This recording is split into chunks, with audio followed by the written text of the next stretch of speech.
nous allons voir comment incorporer un diaporama à l'intérieur d'un projet.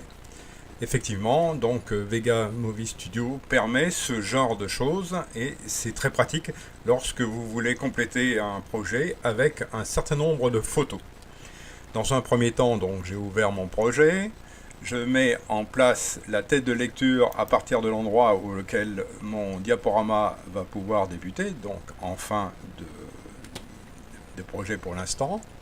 Et je vais sur les onglets qui se situent, les outils pardon, qui se situent en haut à gauche, et je vais sur l'onglet insérer.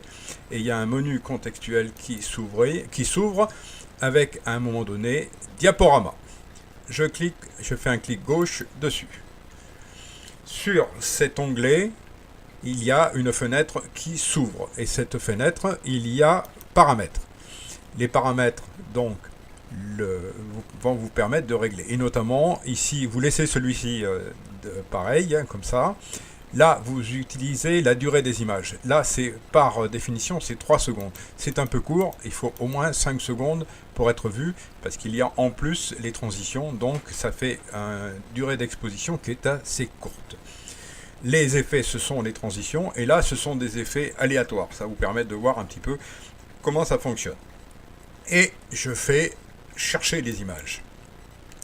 Ici vous avez donc les images que je vais pouvoir ajouter avec cet onglet, et vous avez un certain nombre d'outils que nous allons pouvoir utiliser, et je vais d'abord vous faire voir comment ça fonctionne. D'abord on ajoute les images. Les images, ici un clic gauche, et nous avons la possibilité d'aller chercher les images que nous souhaitons à l'endroit que nous souhaitons avec cet explorateur. Donc je choisis les images, toutes les images, là je fais avec le système de Windows habituel, je sélectionne toutes les images et je fais ouvrir. Voilà, toutes les images sont en place, et vous pouvez voir que certaines images ne sont pas bien placées, puisque vous voyez, elles sont, pour celle-là est inclinée, et il y en a une deuxième aussi qui est inclinée.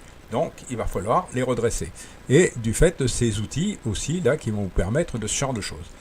Je sélectionne la photo, les outils deviennent actifs, donc je peux ici faire basculer ma photo. Vous voyez, elle bascule.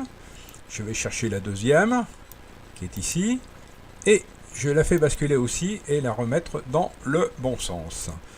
Je peux aussi faire quelques triés de A à Z et ainsi de suite, et le plus récent et ainsi de suite. D'accord ?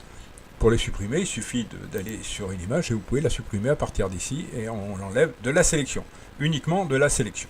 Voilà. Une fois que tout est fait, que tout semble correct, je fais créer. Voilà.